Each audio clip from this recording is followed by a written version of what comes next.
everyone. Good evening, everyone. So I want to talk about culture, but in a different way that may be discussed this evening. So last year, 15% of our entire US workforce, hold on a sec. Here we go. All right. So last year, 15% of the whole US workforce was foreign-born. By 2050, that'll approach, there we go, that'll approach 20%. So that's actually a big chunk, right? Last year, 35% of the top S&P 500 revenues were global revenues. Boston, we're in such a unique location in so many ways.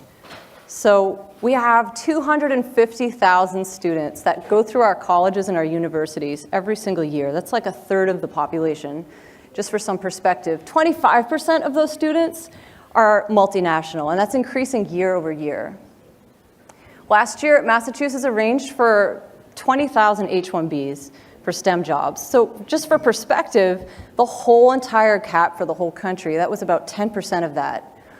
So we're hiring, we're valuing diversity, we're bringing over more multinationals. These statistics show that we have a desire and a need for more multinationals in the workplace.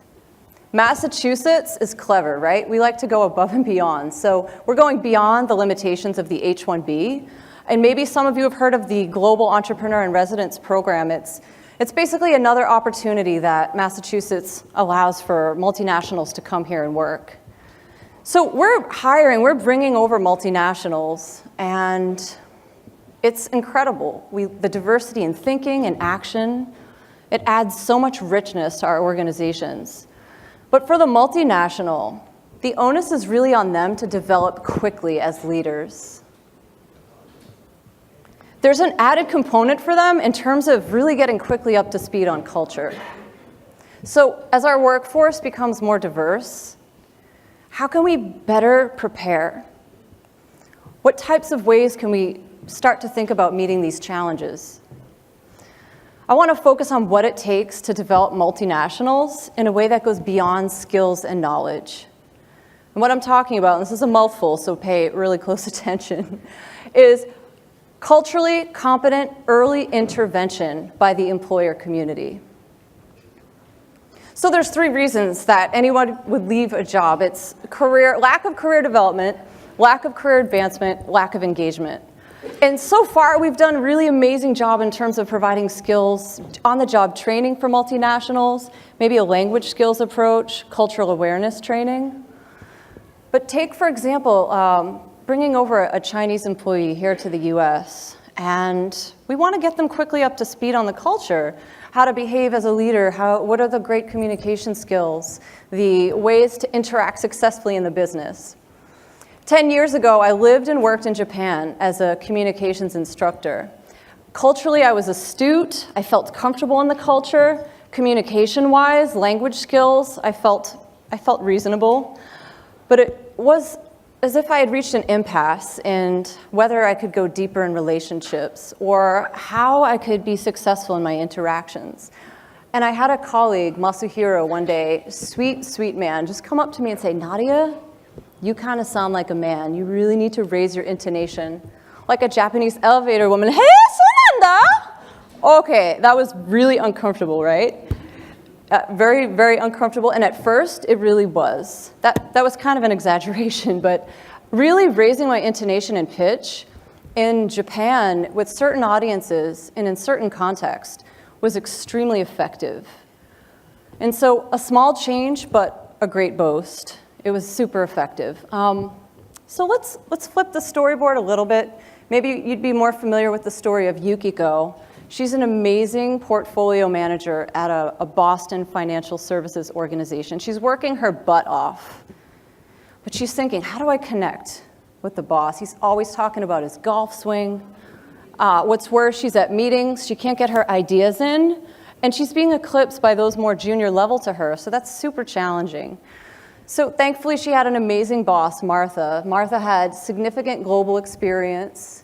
She was astute, and she noticed the challenges that Martha was having, and she noticed, okay, we need to get Yukiko a coach. They focused on presence, they focused on client-facing skills, leadership, Presentations, oh my gosh, I have 2 minutes left. Wow, you guys are serious about this. Yeah,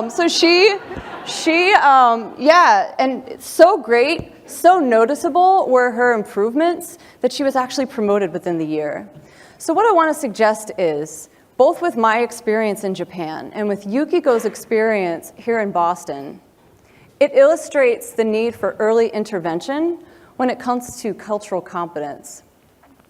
So I just want to leave you with one word, ACT. It's an acronym, and I'll talk about it in a minute. But it outlines my proposal for multinational development, engagement, and advancement with all in mind of what I've just spoken about. Advocacy. So we can all learn a lot from Masahiro and also from Martha. Multinationals sometimes will rarely advocate for themselves in these areas. And they're emerging leaders, so person-to-person support is critical. Coaching, mentoring, peer-to-peer learning. Competencies. So in the US, we have the technical skills, the supervisory, the project management, but there's an added layer of attitude and behavior. And that's not always the case in competencies in other areas of the world. We need to always remember that multinationals, there's an added challenge for them in engaging and interacting with the culture, being a cultural fit. So we have to remember that cultural fit is a competency as well, and to recognize that and provide help for it. Finally, timeliness. Speaking of timeliness, so once a development opportunity has been identified, it's so super important to act on it right away. So I do believe it's time for us to act on multinational development.